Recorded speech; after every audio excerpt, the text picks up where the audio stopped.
Selamat datang kembali. Nah, kali ini kita bakal bahas lebih dalam nih bab 2 dari materi yang Anda bagikan. Judulnya menarik, dari penjual kaos menjadi produser raksasa. Iya, betul. Kita mau lihat kisah Mark Burnett. Gimana sih perjalanannya dari, ya bisa dibilang nol besar sampai jadi raksasa di dunia TV. Sumber kita dari buku The Storyteller's Secret. Oke. Jadi misi kita ya, menggali pelajarannya lah soal cerita, optimisme, sama kegigihannya itu. Oke, siap kita bongkar? Siap. Kisah Bernard ini pas banget loh sama kutipan George Bernard Shaw di awal bab itu, yang bilang hidup bukan soal menemukan diri sendiri, Iya. tapi menciptakan diri sendiri. Nah, kita bakal lihat gimana keberaniannya, optimisme yang kayaknya nggak ada habisnya, sama pinternya dia beradaptasi waktu cerita. Itu jadi kunci transformasinya. Nggak punya kerjaan, nggak punya tempat tinggal, uang pas-pasan, nggak ada gelar sarjana pula. Bener-bener dari nol kan?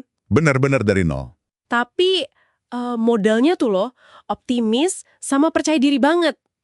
Terus kerjaan pertamanya jadi pengasuh. Itu malah ngasih dia kesempatan ngintip gaya hidup orang kaya. Nah, itu dia.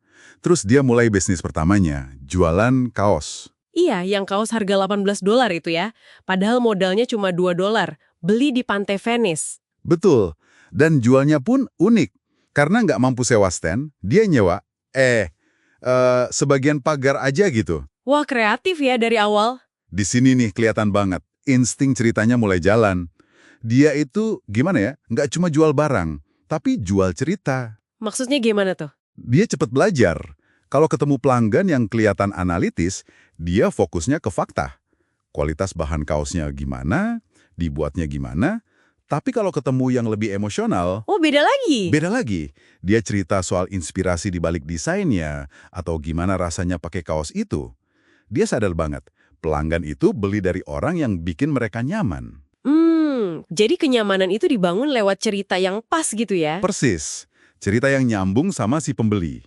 Ini contoh awal banget gimana dia main sesuai audiensnya. Penting banget kan, bahkan cuma buat jual kaos di pinggir pantai. Nah, ini nih bagian yang wow banget menurut saya. Waktu dia punya ide Survivor, dia nggak datang nawarin game show biasa loh. Bukan game show. Dia ngeframe-nya itu sebagai drama tentang dinamika sosial di situasi ekstrim. Eksperimen gitu ya? Iya, eksperimen sosial. Ide brilian. Tapi ya gitu, ditolak sana-sini, Discovery nolak, USA Network nolak. CBS pun awalnya bilang enggak. Kilaya ditolak sebanyak itu, tapi dia nggak nyerah. Justru itu, kayaknya tiap penolakan itu jadi semacam bensin buat dia. Buat apa? Buat ngasah lagi ceritanya, mempertajam lagi sudut pandangnya.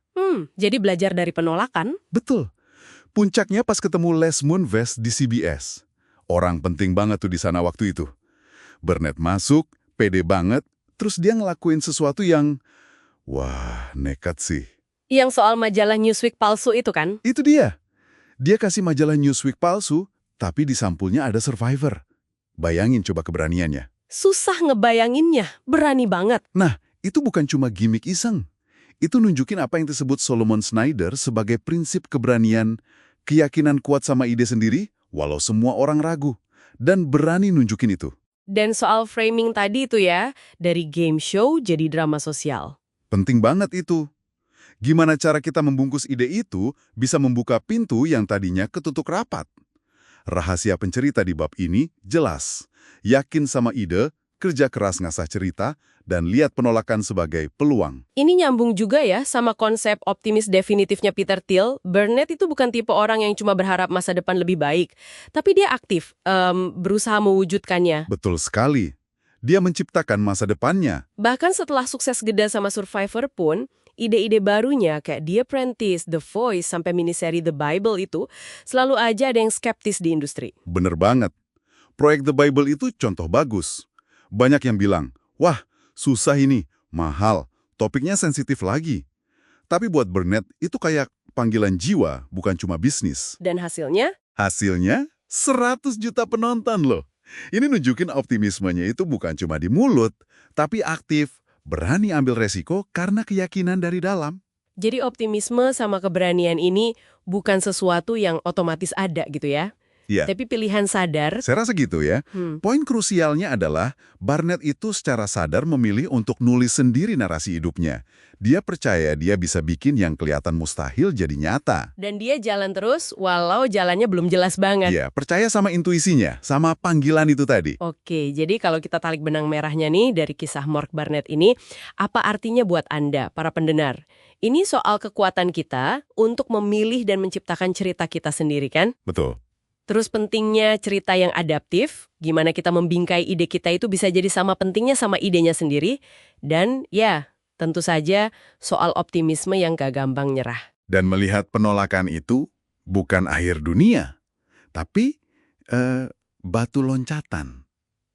Nah, itu dia. Dia buktiin banget kalau latar belakang itu bukan penentu akhir cerita kita. Iya. Dan ini ngajak kita mikir lebih dalam lagi loh. Suksesnya Barnett itu kan bukan cuma karena idenya bagus. Tapi ada keberanian di sana, ada kelihayan bercerita yang bikin orang lain ikut percaya sama visinya. Padahal modal awalnya cuma keyakinan sama, ya, setumpuk kaos tadi itu. Persis. Jadi pertanyaannya buat kita semua mungkin ini.